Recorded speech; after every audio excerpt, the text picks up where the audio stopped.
Welcome back to Million Dollar Landscaper Podcast. Now, today we are going to take a deep dive into mindset and culture in your landscape business. And these are really some of the most important things to work on and to develop in your landscape business. Now, you might be thinking, I don't need to worry about that kind of stuff. It's kind of, phooey or whatever. And honestly, I can get where you're coming from. I used to perhaps see that way when I was younger, but now as I'm really looking at things and start seeing things, oh man, I wish I would have learned this 15, 20 years ago. So it's really important to start to develop your mindset on just different aspects of you growing mentally and physically and everything and it goes on in your landscape business, and to also develop that in your team. And it also goes into culture, and that all kind of can play together in different aspects. And that's one thing I can say I'm very proud of in our landscape business. When I was there, we were developing such an awesome culture of people in there. Everybody wanted to, maybe not every single day, but they wanted to come to work. They get excited, and working on like the water features. I can remember, finishing up water features, and the teams out there, they're all taking pictures and wanted, take it home to share it with their family. And it's so rewarding to see that they're taking pride in everything they're doing, and wanting to share it with people. So it's an awesome feeling to see that you're developing this. The other thing we're able to do is to start to talk to our team members and let them know where we see them moving up to, because they're at the foreman level. Well, we can see you become an operations manager, but here's the steps that we need to do. And by them seeing that, oh, you're pitching me moving up here at some point, that's awesome. I'm going to work hard to get to that point.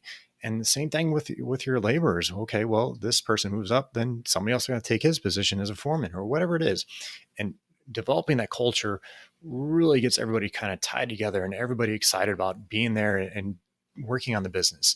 So it's so important. Now, today's guest, she is an expert. She has written books on it. She's given talks on it. So I'm super excited to have her here. Before we get into that, though, let's have a listen to our podcast sponsors. The only app every landscaper needs. CompanyCam makes it dead simple to communicate, document, and problem solve with guys in the field, no matter where you are. CompanyCam brings documentation, communication, and liability protection together in one simple, easy-to-use app for you and your entire team. Take unlimited photos and videos, share custom reports, create flawless before and afters, and even communicate and share progress with homeowners with galleries and project timelines, all from your smartphone. CompanyCam, the only app every landscaper needs. Check it out at companycam.com/million or in your app store. We want to take a quick second to tell you about our friends over at Cycle CPA. I can't even express to you how important it is to have a good accountant on your side. You know you want accurate bookkeeping and financial statements every month. Instead, you're often left with limited time to focus on the accounting side of your business and no reports to show for it. At Cycle CPA, the landscaping accountants, they not only handle the bookkeeping, but also provide landscape industry benchmarking, job costing, financials by service line, advisory meetings, and much more. Cycle CPA has a team of landscaping accountants available to provide anything from bookkeeping to CFO services. Visit cyclecpa.com, and for $100 off, mention the Million Dollar Landscaper Podcast. If you want to get the leads you want and turn your current clients into raving fans, then you need to try SendJim. They've created an exclusive offer just for our listeners. If you sign up today, you can get your first month for just $2. So if you haven't already, go to sendjim.io/MDL, where you can get even more exclusive deals just for Million Dollar Landscaper Podcast listeners. That's sendjim.io/MDL and take advantage of these awesome deals today. Welcome back to the Million Dollar Landscaper Podcast. Now, today, I'm very excited to have on a special guest. Her name is Monique Allen. She is the founder and creative director of Continuum, is a master creator, interactive employer, and a published author, and an e-commerce industry advocate. So, Monique, I appreciate you hopping on the show today. Thank you. Yeah, thank you so much for having me. I'm loving your podcast and following all the great stuff you're doing. So I'm really honored to be here. Well, thank you. No, it's awesome. Now, Monique and I actually met a little bit on a industry panel that with Jack Joss is a friend of ours, which is awesome. It was a great event. Yeah. So it was great to meet you there. Yeah, that was a great. Jack does a great job, and Mhm, he pulled together such a good group of people. It seemed like there was like immediate synergy with mhm, everybody. So it's good to be on those kinds of things, and mhm. I felt like we connected right away on that. Absolutely. So no, it's an honor to have you here. Thanks. So do you mind sharing a little bit of your background, a little history? Because you had a really awesome story you told me when we did the pre-podcast chat. Yeah, for sure. So I'm a lifer. I'm a lifelong landscaper. And I started in the industry by chance. So I did not inherit a business or was not in my family or anything. It was pure dumb luck or sort of divine intervention. I don't know which one. But when I was late in my teens, 18 years old, I was invited to just go and mulch. I didn't even really know what mulching was. Um, but it sounded a whole lot better than what I was doing at the time, and that was in 1986. So I was introduced, immediately fell in love, and in 1991 started my own business. It was called Second Nature, and I did that for about 9 years. And around getting married and having children, or deciding I was going to have kids, I thought, okay, I gotta lock this in. And so I went to become a corporation and realized that the name I had chosen, Second Nature, and Second Nature, I couldn't incorporate it. So there's the first lesson, right? Research your name before you invest almost a decade in it. So I incorporated in the year 2000 as the Garden Continuum, and went down that journey. In 2011, really did a ton of work to rethink, rebrand, and to come out of the recession with everything that I had learned to build sort of the next iteration of the Garden Continuum, and that's where Lifescaping was born. And now we're a $2 million profitable, debt free. We bring on managed debt annually Yes. as we need it. Yep. We have savings, so we've got cash, so we can do what we need to do. And my goal was never to be, even in all of the different iterations, was never really to be the biggest, the highest revenue. I was never really revenue driven as much as really driven to be solid. I grew up in a pretty rocky, tumultuous, lots of moving, a lot of trauma. And so for me, it was all about creating stability. That's what I wanted. And so it just feels really, really good to be in a really stable place, especially in a world that feels kind of unstable. Absolutely. No, that's Yeah. an awesome story, and it's crazy how we kind of get in the industry and just kind of jump into it. That's how my dad did it too. He just kind of, we're going to start doing this. Okay. Yeah.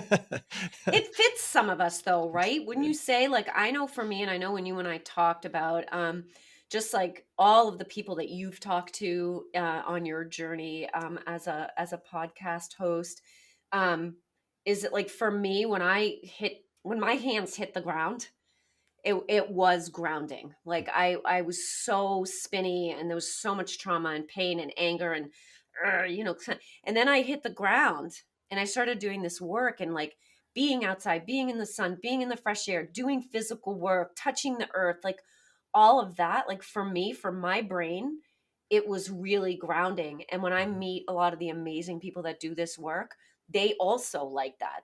That freedom of being outside. It's like, give me a desk job and I just want to like claw my eyes out, right? So there's something about the work we do that is so like necessary to our being. And I Mhm. think that's part of why I love this industry so much, because it's real. Absolutely. That and for me, like the creativity that I could bring out, and Mm. I like art and stuff growing up in school and everything, but that wasn't my thing. But when I got out there and actually got to like design water features to mimic nature and just move the rocks, and just that just sucked me in right then and Yeah. there. I hear that. So no, that's awesome. So you also are a business coach too, and you help landscapers with that type of thing, correct? Yes, I do. A big part of my journey has been um, coming to self awareness as a way to grow, because I've been doing this for 36 years. So clearly, and as I said, like there's been all of these different iterations. And mindset is so important to our success, like how we succeed. And I was realizing how many things I needed to kind of massage in my own brain, the way I looked at the world, the way I looked at money, the way I looked at working on teams versus just doing it by myself. Um, and I realized that when I would get really deep into struggle, I actually had to learn something. I had to like actively go after something. And it was almost always self-assessment, self-behavior checking, and that kind of thing. And what happened is that in like around the Great Recession, everything toppled so badly that trying to figure out coming out of it for me was not, I'm going to rebuild the old normal. It was, I'm going to build something entirely new. And as I was building that thing that was entirely new, people were noticing and they were like, what do you have, like all new trucks? Nope, I just painted them all. Like, what are you doing? Why do you look so successful? Why do you look so happy? What wait a minute. Give me some of that. Give me some of that. Whatever you have and I want it, right? And so I went to school for entrepreneurship at Northeastern University. I grew up in a self-employed family that was, and even my grandmother was self-employed. So I had all this stuff that was feeding into my mindset. And people started asking me. And so I started coaching kind of by default, and then realized that the brand of coaching that I had was very different than what was currently available in the landscape coaching world. And so I started to move out and get my own coaches for myself. And I went outside of the landscape industry in order to so I hired people in the industry and then hired people outside the industry. And then I began to cobble together this strategy basically to coach the maker entrepreneur. So these are the landscapers, the builders, and all the associated trades that make and maintain our world. We are the people. We are, in my humble opinion, the most important people on the planet, because if things go to hell in a handbasket, we're the ones who are going to remake it. I mean, we talk about like the money guys being important and the doctors being important. We all have our place. But the beauty of the trades is that we know how to use our hands. We know how to make stuff. And so what I learned is that I'm great at it because I am building a business, running a business. At the same time, I'm helping people to implement in their own business. And the real differentiator for me is that like ideas are everywhere. There's so many ideas. I mean, just hop on a podcast, right? You'll get an idea. Yep. Tech is everywhere now, and it's become more and more affordable, which is Mhm. great, right? The struggle that I see in the maker business is implementation. Yep. And implementation is really hard because you have to have the time, you have to have the ability, and you have to be able to manage your own personal behaviors in order to put things down, in order to pick them up. And so that's where I'm uniquely skilled, because I've actually done it. I've Mhm. gone through it. And so that's the place where it just lights me up to work with people who are kind of ready to do that. Like, I'm going to roll my sleeves up and I'm going to figure this out, and I'm super smart, and I'm super capable. I just need somebody to help me navigate the implementation process, because the on ramp for implementation is actually, there's a lot of heavy lifting, and it tends to be a struggle, and that's why a lot of times these new things get put down. Yeah. No, I think you're absolutely right with the implementation. And it kind of goes into the mindset. You have to have the mindset to want to do these types of things. It's huge. And like, actually, just before this podcast, I was on a phone call with somebody, and they have the right mindset of all the things that they want to do, but they start doing a little bit of this, and then they don't get the results right away. So then, I'm going to go do this, and they just, well, you need to finish this part up here so you can go to this part. And they just weren't in the right mindset of these types of things. And they have a good heart there, but they just Hmm. need to actually implement these things to take action on it. And to me, like you said, it goes back to the mindset. You have to have the right mindset. You mind sharing a little bit about that? Yeah, absolutely. I just listening to you and Katie on your last pod. I think it was the last one about goal setting. Mhm. And I loved what Katie was talking about with the big hairy scary goal, and that, part of the mindset is being brave enough to set that really incredibly huge goal. But then also understanding that embedded in that big hairy scary goal are all these micro goals that are stepping stones along the way, and they are the building blocks to the other one. And so I loved what you two were talking about how you set that big hairy scary goal almost to trick your mind not to see the pain and discomfort and struggle on the little goals along the way. And I think the implementation issue, and here's like a direct example. I have seen so many of my clients buy a piece of tech, and with the idea that that tech is going to solve their problems. And then, like, a third of the way into the setup process, they're tearing their hair out because it's so much work to set the damn thing up. Mhm. And then when they're like, let's say a third into the year using it, they're realizing that it's not spitting out the information that they want. And then so they're really frustrated. Now the tech sucks, but it's not the tech. Like, I liken it to it's like you buy a shovel. It's the best shovel on the market, the best shovel. You take the shovel, you bring it to the job, and you put it down next to you. And then you get pissed at the shovel because it didn't dig a hole, right? Yeah. So that's the mindset hurdle. And of course, I'm being obnoxious, but you know what I mean? Like, Yep. Yep. that's the mindset. And the problem, like, my people will say to me, like my staff, they're like, oh, we should get one of those time app things, that you use on your phone, and you clock in on your phone and you do this. And I say to them, look, I have a very simple single sheet of paper that I ask you to fill out every day. Every day you don't fill it out right. Every day you miss stuff. Every day you put things in the wrong boxes. What makes you think that if I give you a piece of tech on your phone, you will do it right?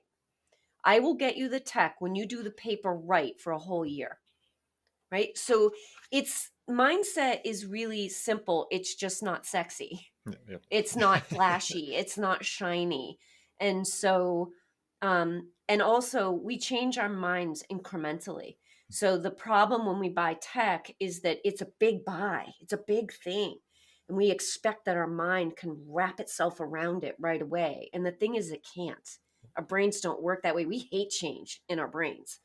So again, going back to what you and Katie were saying, when you get the big hairy scary goal and you plaster that in front of you, and then you create all these little incremental goals, your brain no longer sees that big hairy scary goal is so important and so big. It also doesn't even pay attention to how big the little goals are because that big one is over there. Mhm. So it's all those kinds of really cool tips and tricks that you can work with based on whatever your goal is. So like Mhm. right now, a big part of what I'm doing is I work with people on recruiting.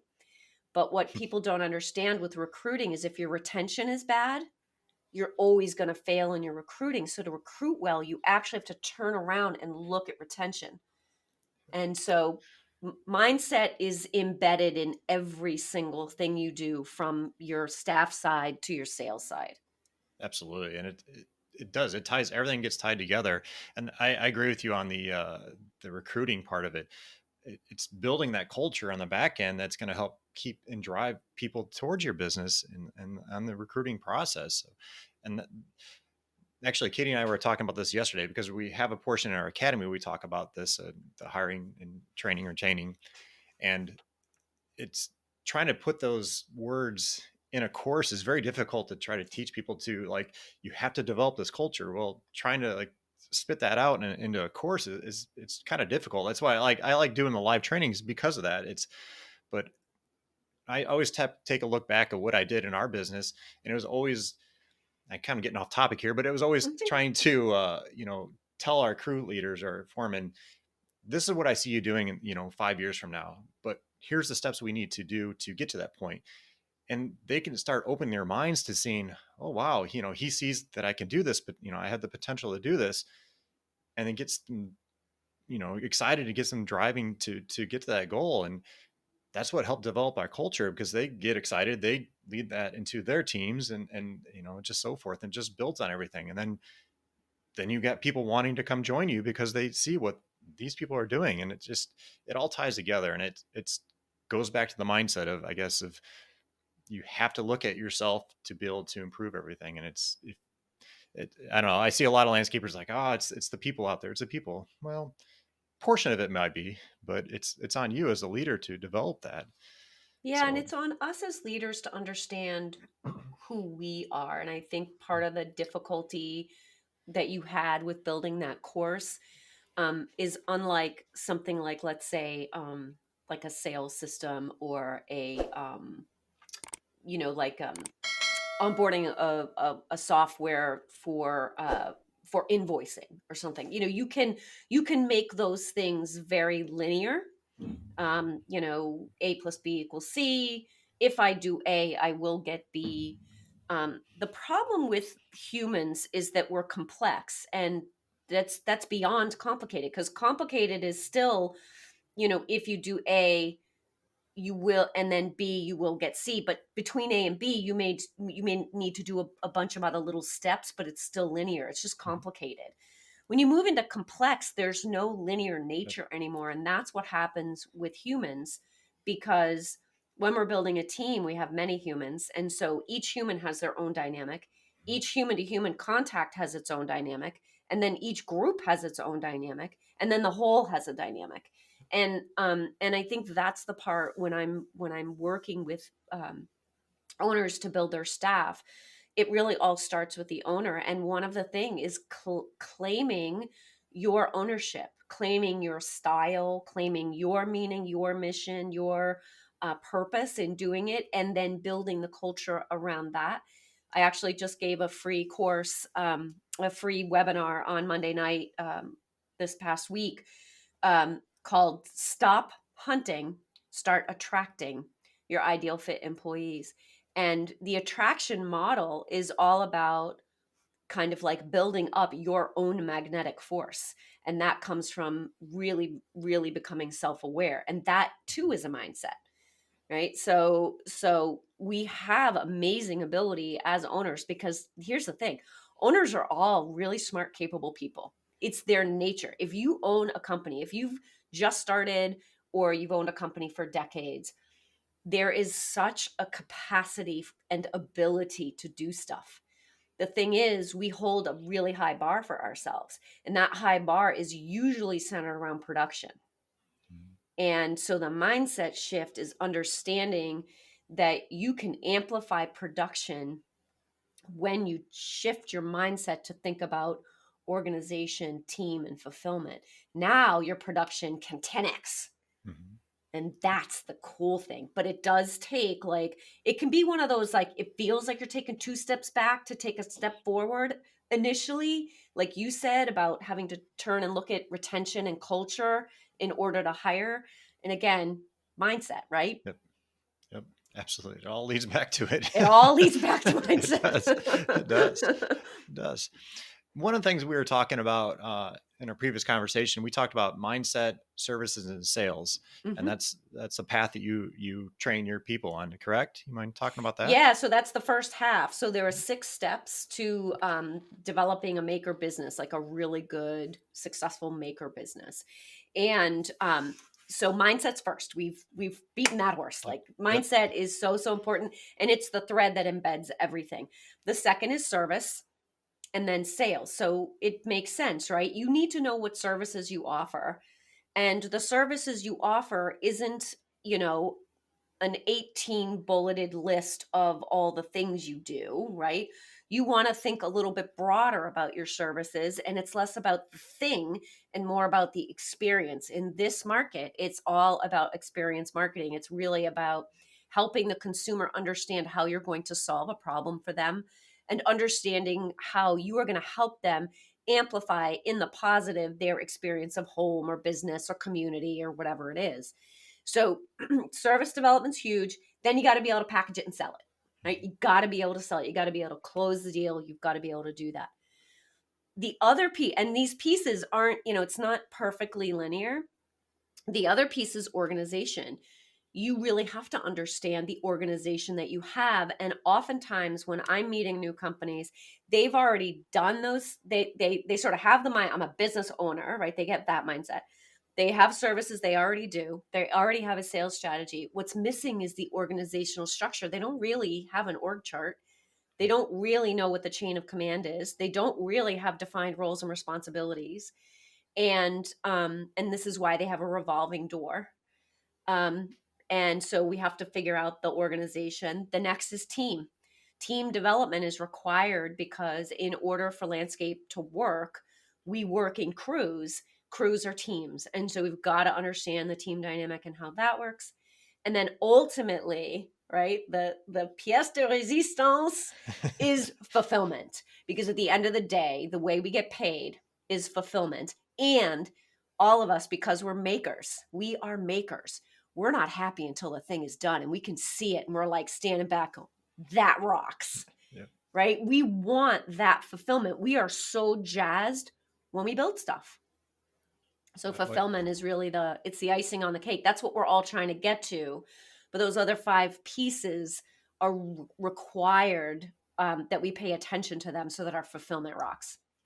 Do you find a lot of people you talk to are, especially if they're smaller business, they're really stuck on that fulfillment part? Oh, totally. Again, because we're makers, Yep. right? So the maker mindset is such that we see a problem and we're going to MacGyver the heck out of that thing and we're going to fix it, right? Or we see something that's in disorder and we're going to make it orderly. Or we see an opportunity for innovation and we're going to get that done. And that's the thing that I love about this industry, because you have the most passionate people in it. You really do. And it's awesome. I think the struggle and pain comes when we are so good at what we do and then people really want us to do it, and then we have a market like we have now where people coming out of the woodwork trying to hire us, and we don't want to say no because we know we can solve their problem, but we end up in huge pain. Like the suffering that I'm seeing right now in owners is profound. Like it's profound. It's like I've never seen it before, because it's like knowing that the thing you want is right there. It's right there, but you can't get it. You don't have the help. You don't have the systems. You don't have the structure. You can't get it. And the only way to get it is to do it one at a time with you leading everything. And that's exhausting, especially for people who have been in it for decades. But it's also exhausting for somebody who's new and they're seeing such potential for success right at the get-go, but it's like somebody's pulling the rug out from under them at least every 3rd or 4th day, and that feels horrible too. Absolutely. Yeah, that's something that we see a lot, is they get stuck because it goes back to like the E-Myth book, and they're the Yes. technician. They want to be the technician. That's why they got into it. But now you have to start transitioning out of that and getting into a different role in your business. And that's where I see a lot of people get stuck at, especially like we deal with a lot of smaller landscapers, and they started that stuff doing that kind of work, but well, you are growing now, and if you want to continue to grow, you have to change your mindset on these things. It goes back to mindset. Right. Well, But so here's like a really interesting opportunity, to just take this on a little like a tangent, is that in the webinar that I just gave, which I'm probably going to be giving this again toward the end of the month because it was really, really well received, and I kept the group kind of small. One of the things that I say is, toward the end, when you get through all of this about recruiting and retention, if you don't want to do this work, the first question you have to ask yourself is whether you really want to be an owner. And that's a real pain point, because if you want to be an owner and you want to grow your business and you want to run more than one crew, in other words, you don't want to be an owner operator, like you don't want to own a job. Yep. You actually want to own a business and you want to scale the business. That means you cannot do the business of what you do anymore. You can't. I don't get to garden anymore. I do. I have amazing gardens at my house, but I don't get to garden anymore the way I did in the beginning. I don't get to design anymore the way I did in the beginning. So that is a huge mindset shift, is to ask yourself the question, what do I want? And if what you want is to be an owner operator, Do that better than anybody in your market and get out on that job every day. And the one word that you need to get really good at is no. I can't take that job. Yep. It's not within my wheelhouse. It's not what I do. And I don't have time for you. So it's really not about you have to, do one thing or another thing. It's about going within and asking the question, what do I want? And what am I willing to give up? What am I willing to toggle in my life so that I can get what I think I want? Absolutely. Absolutely. And well, it's funny you say that, saying no, because like I said, the conversation I had with the person before this podcast was they have a problem saying no to customers. And it's because they see the dollar signs and they're like, well, I could do this, but well, is it the type of work you want? Is it the client you want? We started that whole conversation on that type of stuff. And well, ultimately it was no. Then, okay, then don't take that job. Just say, I'm sorry, we're not a good fit. Or, we talked about a couple different avenues you can say no on, but you're right. You have to say no sometimes. Right.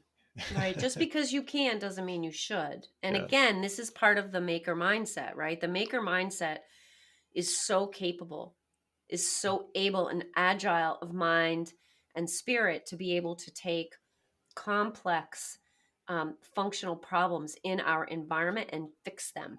Like fix them, change them, take advantage of the opportunity. Like we're really, really good. But we're kind of like it's like you can't help it. It's like chocolate in front of you. You just can't help it. You can't help it because it's like, yeah, I can fix that. Yeah, I can fix that. We had, I had very good friends. They're not in the landscape business anymore. They're actually farmers now. But for many, many years, and we used to call them Midas because it was just amazing what they were able to do. And the job for one client kept getting bigger and bigger and bigger and bigger because they needed a gas line. Yeah, we can put in a gas line. We needed a heated driveway. Yeah, we can put in a heated driveway. We need a roof redone. Yeah, we can redo your roof. Like they just could do anything. Like these guys could do anything. Well, in the end, before they closed their landscape company, they only had 3 clients.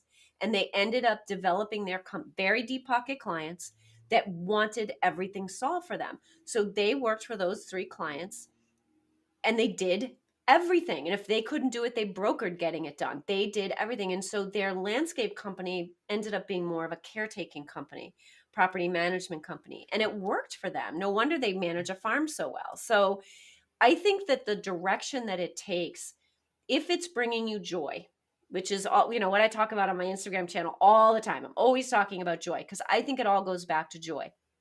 If you are in joy, if you are in satisfaction, if you are feeling lit up and awesome, then do that.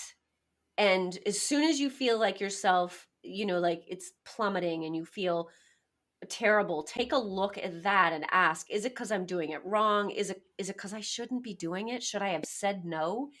And then give yourself the grace to get out of what is not serving you. That's ultimately, I think, how makers become incredibly happy, productive people. I love that. That's so true. And I can personally relate to it. Like I said, with the water features that I do, I just, once I started doing that, I'm like, this is what I want to do. And it drives you and it makes everything so much easier. Your marketing, your sales, everything. You get your crews pumped up because they're excited to be part of that. So Yes. I love that. That's awesome. I'll have to check you out on Instagram and follow you. Well, It's all rah. It's all about it, like, feel it this, is. do this, feel this, ask this question, like It, follow your joy because it's brilliant. it is. It's Well, brilliant.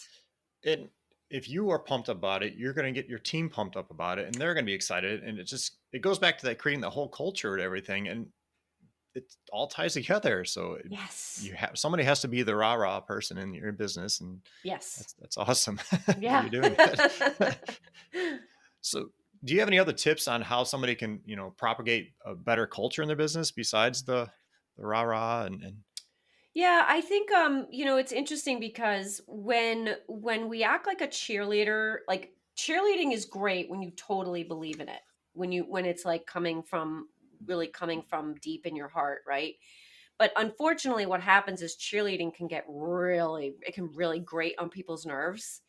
And And I've actually seen this in companies where, they think they're going to do this great thing and they're going to pump everybody up. And it's like, we're going to do this. And it's so outside of alignment with their team because they're not really paying attention to their team. And the team is just like, oh my gosh, you're whacked. Like yeah, so you have to engage your team. And now I have a small team. So we're 22 people.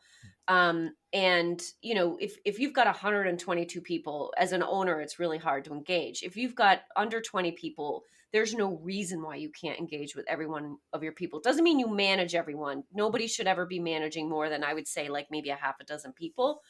But I think one of the tips really is about making sure that you've written your vision down for the company because I always say I'm the queen. I get to decide. This is my kingdom. This is my queendom. I get to decide what I want, and I actually can stand in that very sovereign and not apologize for it. And so when I can be really clear that way, then I can say to you, hey, this is my vision, Scott. This is what I'm thinking. This is what I see. Like you said about your people, this is what I see. I'm looking at your talent and your skill, and I'm looking at that in connection with my company. And I'm seeing that if you do this thing and then this thing, what I'd love to do is give you this thing off of my plate. And then once you take that thing, I'm seeing that you could do this. How does that sound to you? Like, does that excite you or does that freak you out? Where are you? And then, like, we listen. And I think that those kinds of interactions with our people are where the magic happens. That ability to listen deeply, to learn from what you're listening and hearing, then to lead, and then through that leadership affect change. That's how we have influence on our culture. That's how we have influence on our people. It does take, for owners, it takes taking a step back from production, taking a step back from fulfillment, understanding if I turn all my energy and my attention, if I've got a staff of like 4 people, if in January, the one thing you do is take each one of those people out to lunch, have a set of very short questions that you can ask, and then listen, keep eating because you'll talk less, and listen, and then allow everything that those people are saying to you feed your capacity to vision, and then get back with them as a team and say, okay, I had lunch with every one of you. Oh my gosh, what I learned from you all. Y'all are brilliant. I had this vision, then I talked to you, and I was like, damn, look at my vision now, because now it incorporates all of you. That's the kind of thing that will 10x your business in 1 year with those people. Yep. It's magic. It's magic. I love that. That's awesome.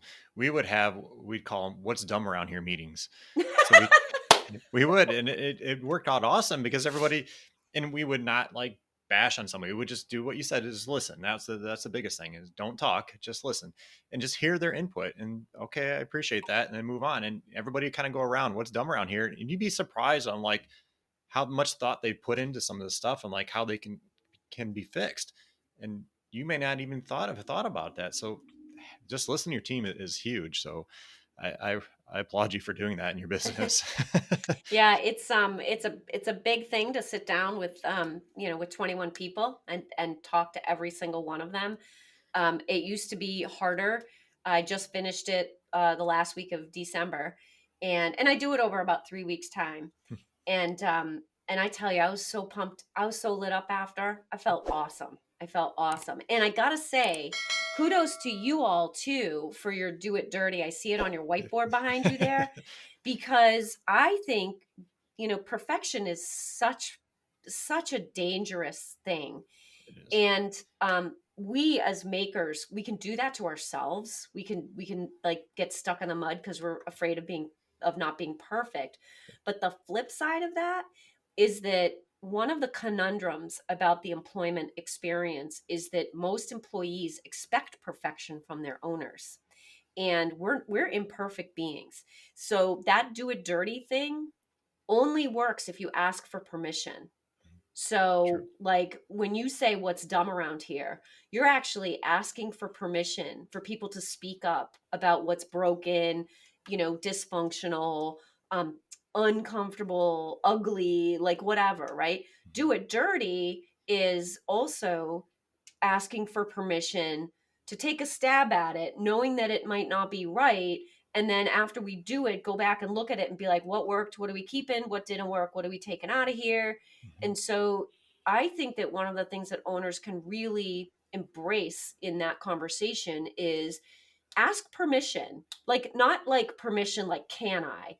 But say, here's my idea. What I need from all of you is your buy in for it not to be perfect, for it to be imperfect action, because imperfect action, again, that's where the magic happens. Oh, it's so true. And people do get stuck on that and the perfection all the time, the analysis paralysis. They'll whatever go buy all these courses or do whatever, but they won't take action on it or the until I get this done or get this done. No, just start it. It's amazing. Like what brought this on actually it's this side. The Yeah. what brought that on was in our business early on, we my dad was one that had all the information and everybody had to go to him in the morning, find out what we needed for the jobs, what equipment, where we're going, all this stuff. And he didn't have anything written down. It was crazy. And we had, I don't know, exactly 20, 25 guys at the time. And he's going nuts because we're all going to him. So we started making just a simple tool checklist. So Yeah. he'd fill out in the morning, here's this tools you had to get loaded up. And I probably updated that checklist, I don't even know, 20 times, 30 times over a couple of years. But it just took that taking that simple action and get that ball going. And it's amazing what it's evolved to today. It started seeing the system procedures. So don't get stuck on things. Just do it dirty, get started. Yeah, just get started. Yep. Yeah, put one foot in front of the other and Yep. and get started. And Yeah. and it's the same with it's the same with getting help. Like deciding to sign up for the $1 Million Landscaper Academy, like deciding that you're going to invest in yourself, deciding that you'll work with me as a Yep. business coach or somebody else, or you'll take that. I just took a awesome course called People School through the Science of People, just about developing people skills. I mean, there is so much out there to help you be the best possible owner. I think the biggest mindset takeaway or mindset shift that any owner can make is that it's okay to ask for help. It's okay to invest in yourself. It's okay to lean on somebody that will help you to improve your own accountability, because you don't need to get smarter. You're already smart. That's not what this is about. This is about empowerment. This is about accountability. This is about showing up and being able to get in front of your crew and say, okay, so we did that thing. I think we can all agree it sucked. We're not going to do that thing anymore. We're going to do something different. There's so much appreciation from people when somebody can stand up in front of them and say, that didn't work. Anybody have any other ideas? Because that's what was wrong and broken around here. I don't know. That's better than, hey, we can do this. It's better than the cheerleading. Yeah, no, I love that. And again, it goes all back to creating that culture of getting their input. That's huge. So, Yeah. well, Monique, this has been awesome. I love this conversation. We can go on for hours, I I think, know on we this type of could stuff. totally. But you mind sharing a little bit about, your coaching, and actually you also have a book out there too. You mind talking about that? Yes.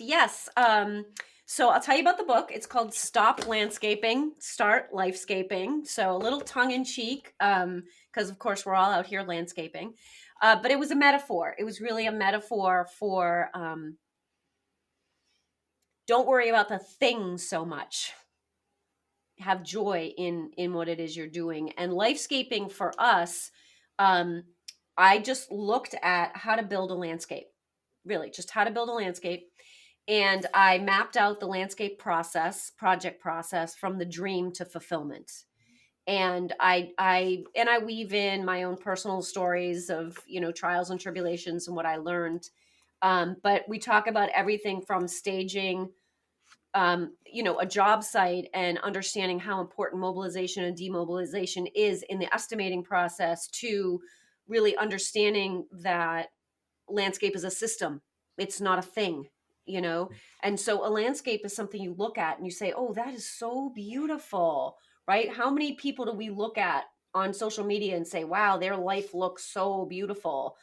Really, a lifescape is what you're living in. It's how you live in something. So you can lifescape your landscape, you can lifescape your business, you can lifescape your life. Um, and so the book is fun because it for landscapers, because it talks about landscaping, which is great, and how we do that. In the coaching, which is through the Lifescape School, what I do there is I help people to basically lifescape their businesses. So the goal there is really to help them take all of the steps in all of the things we just talked about to help build themselves through those 6 steps of business to get to fulfillment. And connecting with me is super easy because I'm very low tech. I love Instagram because it's easy, and I think joy and ease, they go together. So I have at the Garden Continuum, which was our landscape page, and at Monique.Allen, which is my coaching page. And both of them, if you click the link in bio, you can get access to everything. The book, I have 2 blogs, they're free, tons of free downloads. I'm a huge believer in open source learning, because I do believe that we can cobble together a ton. But I am also a deep believer in coaching and self-fulfillment and really working on building. So whether it's through programming like yours, where you have a nice platform and a lot of courses, or direct coaching with me, I do VIP coaching, which is really great soundbite coaching. So this is the kind of coaching where we have 2 really heavy, deep learning and working sessions with a pre-session and a post-session. Okay. And those can be completed over 2 weeks, 3 weeks time. And then I also do annual coaching where I will coach with somebody for a whole year to really move the big rocks and to help them just develop the internal systems. I'm not going to teach you how to landscape. I expect you know how to do that. I'm really teaching the lifescape side of business. And I do help people with lifescaping as a landscape application. But yeah, that's me. That's awesome. So we'll make sure we share all those links and everything, so everybody can get to it. I'm actually, after we get this call, I'm going to go download that book. Purchase that book. I'm excited about that. Oh, That'd be I'll awesome. send you one, dude. So I'll get your address, and as a thank you for having me here, I'll absolutely Oh, send it to you. I'd love to have you give it a read. Tell me I what you appreciate that. I think. appreciate that. Well, Monique, I definitely appreciate you being on here. It's awesome talking to you. You're easy to talk to. So thank you, and I look forward to having you on again. Yeah, thanks so much. This is great. Keep up the good work. The show is amazing, and the platform is really compelling. So Thank you. yeah, Thank you. We appreciate it. And thanks. good luck to you this year and 2022. I think it's going to be an awesome year for everyone. Yes. Yes. Thanks. All right, Monique, have a great one. You too. Bye Bye. bye.